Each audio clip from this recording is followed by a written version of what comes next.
안녕하십니까.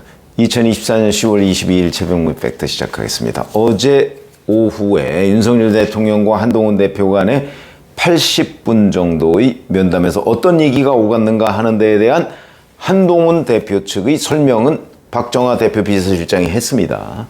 그런데 이제 대통령실에 대해의 설명은 대통령실에 물어보라 이렇게 얘기를 했었죠. 근데 대통령실에서는 공식적으로는 별다른 설명을 하지 않았습니다. 근데 오늘 조금 전에 TV조선, 중앙일보 등에 보면 대통령실 관계자 명의로 그 80분간에 걸친 윤석열 대통령의 설명, 이 부분이 상세하게 나와 있습니다. 제가 보건대는 물론 이거는 대통령실의 설명입니다. 그러나 비교적 근접해 있는 것으로 보인다 해서 일단 소개를 해드리고 제 의견을 말씀드리겠습니다. 자, 전체적으로는 면담은 차분하고 원만하게 진행됐다. 나중에는 서로 웃으면서 미국 대선 전망까지 했다. 뭐 이런 얘기인데, 한동훈 대표가 얘기한 세 가지의 요구사항, 그에 대해서 윤석열 대통령이 자기 입장을 얘기했다는 거죠. 인적 쇄신 부분과 관련해서는 이렇게 얘기했다는 겁니다. 인적 쇄신은 내가 판단해서 할 문제다. 한 대표가 나를 잘 알지 않느냐.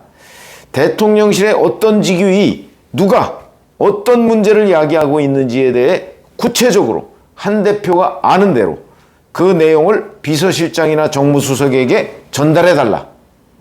그러면 내가 그걸 보고 필요한 조치를 판단하겠다. 나는 문제가 있는 사람은 반드시 정리한다. 이렇게 얘기를 했다는 거거든요. 자, 이거는 뭐 한 대표의 요구, 김건희 라인 제거 정리, 뭐 꼭 김건희 라인 정리는 아니죠. 뭐 하여튼 그런 문제가 있는 사람 정리하라는 거에 대해서 꼭 거부했다고 보기는 어려운 내용입니다. 그러니까 누가 어떤 문제를 이야기하고 있는지 들은 얘기를 전달해 달라. 그래서 내가 판단해서 이건 진짜 문제가 있다고 생각하면 정리하겠다.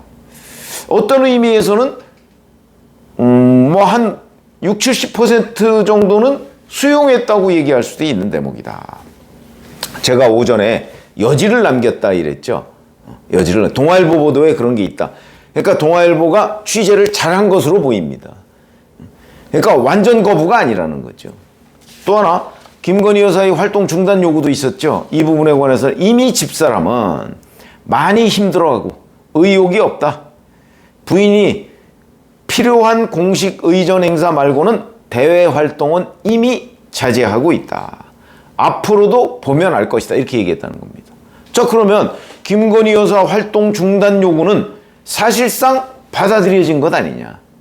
이렇게 판단할 수 있는 대목이다.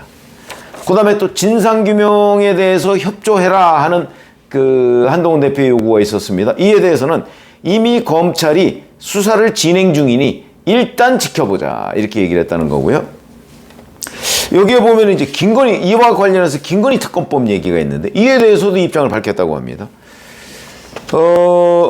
이제 한동훈 대표가 우연적인 특검법을 우리 당 의원들을 설득해서 막아냈다 이런 식으로 얘기하니까 윤 대통령이 그런 특검법을 브레이크를 건 건 고맙고 다행스러운 일이다. 이렇게 얘기를 하고 고맙다 이렇게 얘기를 해가면서, 그러나 어느 시점에서 우리 당 의원들 생각이 바뀌어서 야당 의원들과 같은 입장을 취하는 결과가 온다면 그건 나로서는 어쩔 도리가 없는 것 아니냐 이렇게 얘기를 했다는 거죠. 이 얘기는 현재의 김건희 특검법에 대해서 만약에 8명 이상이 찬성해서 윤석열 대통령의 제의 요구권에도 불구하고 가결이 됐다. 그럼 특검법이 될 거 아닙니까? 이제 가동이 되겠죠? 이건 난 어쩔 수 없다. 그거는 그냥 받아들일 수밖에 없는 거 아니냐. 이런 얘기고요. 그러나 이제 여기에 보면 야당 의원들과 같은 입장이라는 게 있습니다. 지금 민주당에서 낸 김건희 특검법이라는 것은 잘 아시다시피 특검을 민주당이 추천하겠다는 겁니다. 사실상 추천하고 임명하겠다는 거나 마찬가지 뜻입니다. 그런데 여기에 제가 여러 차례 말씀드렸지만 만약에 한동훈 대표가 플랜 B로 중립적 특검을 야당과 협의한다면 저는 이재명 대표가 중립적 특검은 받지 않을 거라고 봅니다. 왜? 중립적 특검으로 보면 이게 무죄일 가능성, 주가 조작 의혹과 관련해서 특히 다른 것까지는 제가 뭐 아직 뭐 구체적인 내용이 없으니까 그런데 주가 조작과 관련해서는 적어도 무죄가 나올 무혐의가 나올 가능성이 대단히 높거든. 이재명 대표가 그거 원하지 않지요. 그러면 당연히 이재명 대표는 김건희 주가 조작 의혹에 관한 특검은 받지 않을 거다. 그러면 중립적 특검 그 자체를 받지 않겠죠. 저는 그렇게 판단을 하는데 어쨌든 한동훈 대표는 주가 조작 의혹과 관련해서 민주당이 임명하는 특검이 아닌 중립적 특검으로 하자. 그러면 우리 찬성할 수 있다. 라고 하면 이것까지도 윤석열 대통령이 나 그거 못해. 이 대목에는 그런 건 없습니다. 다만 어쩔 도리가 없다는 부분은 현재 민주당이 내놓은 특검법에 국민의힘 의원들이 일부 반란표를 던져서 찬성한다면 그거는 어쩔 수 없다. 나는 뭐 거기에 동의하지 않는다. 이런 뜻을 밝힌 것으로 보입니다.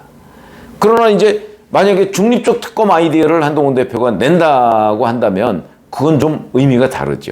그에 대한 윤석열 대통령의 입장은 별도로 받아봐야 된다. 어쨌든 그 얘기를 했다는 겁니다. 그 다음에 명태균 씨와 관련한 입장도 밝혔다고 합니다. 명태균이 처음 우리에게 접근한 거는 김종인 박사의 말씀을 들어야 된다. 김종인 박사와 손을 잡아야 된다는 조언을 하기 위해서였다. 실제로 초기에는 그렇게 된 것도 맞는 얘기고 명태균의 조언대로 그렇게 됐다. 그러나 나중에 중간에 문제가 있다고 판단해서 단호히 잘라냈다. 그러면 이제 김건희 여사와 명태균 씨가 그동안에 막 주고받은 카톡 뭐 이런 것들은 어떻게 됐느냐는 부분에 관해서는 집사람이나 가족은 그렇게 못한 것 아니냐. 그러니까 본인은 단호하게 명태균을 하고 단절을 했는데 김건희 여사는 그렇게 못한 것 아니냐. 김건희 여사하고 김건희 여사 친오빠는 이런 의미로 보입니다. 나 몰래 어쨌든 명 씨를 달래고 사이 좋게 선거를 치르려고 그렇게 하지 않았겠나. 그게 가족들의 역할이었다. 그러니까 본인은 본인이 잘라낸 이후 김건희 여사나 김건희 여사 친오빠, 처남이죠.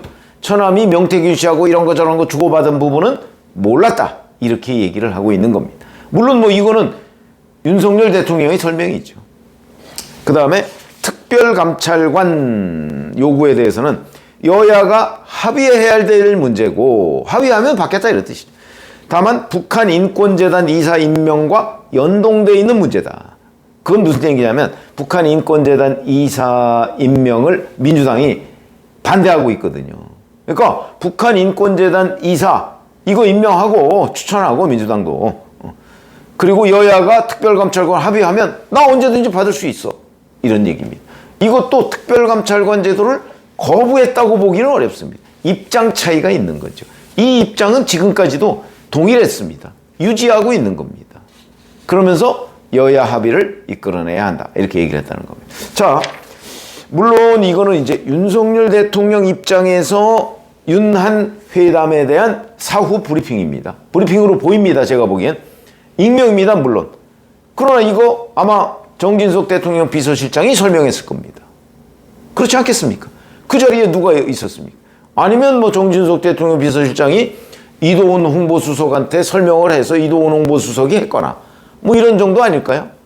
근데 제가 보기에는 이건 상당한 정도로 실제 상황하고 맞는 건 아닌가. 전 그렇게 판단을 합니다.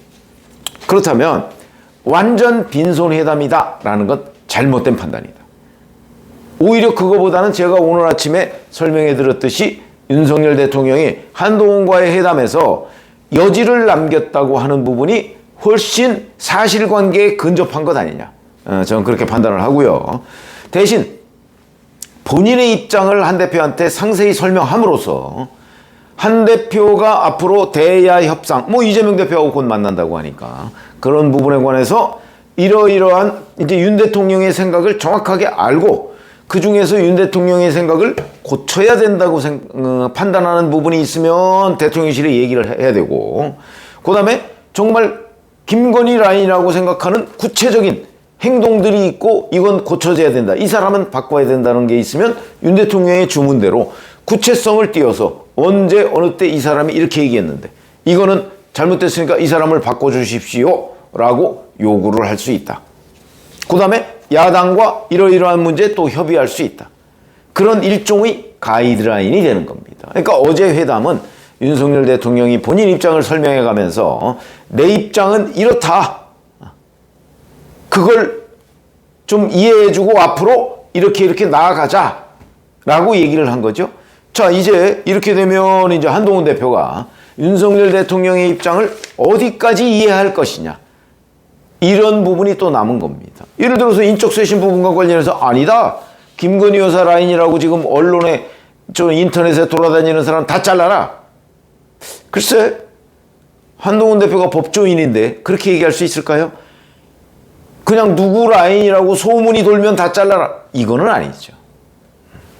그 다음에 김건희 여사 활동 중단했다고 그러는데 만약에 김건희 여사가 한동훈 대표가 생각하는 이른바 활동 재개라는 것이 나왔다. 그러니까 그냥 그 대통령 부인으로서의 공식적인 의전 행사 외에 예를 들어서 지난번처럼 마포대교에 갔다든지 이런 거 나오면 아마 한동훈 대표가 곧바로 또 용산 대통령실을 향해서 공세를 펼 수 있을 겁니다.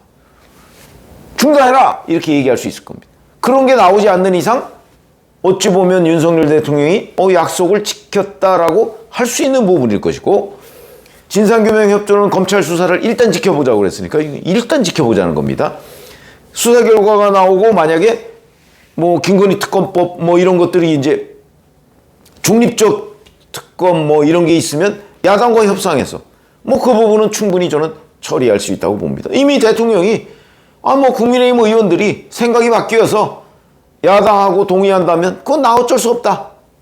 물론 그 얘기는 민주당이 추천하는 특별검사에 의한 김건희 특검을 얘기하는 거지만 중립적 특검이라면 윤석열 대통령도 어차피 여러 가지 의혹이 다 홍맹랑하다고 얘기하지 않았습니까? 일관성을 유지하기 위해서라도 저는 충분히 가능한 것 아닌가.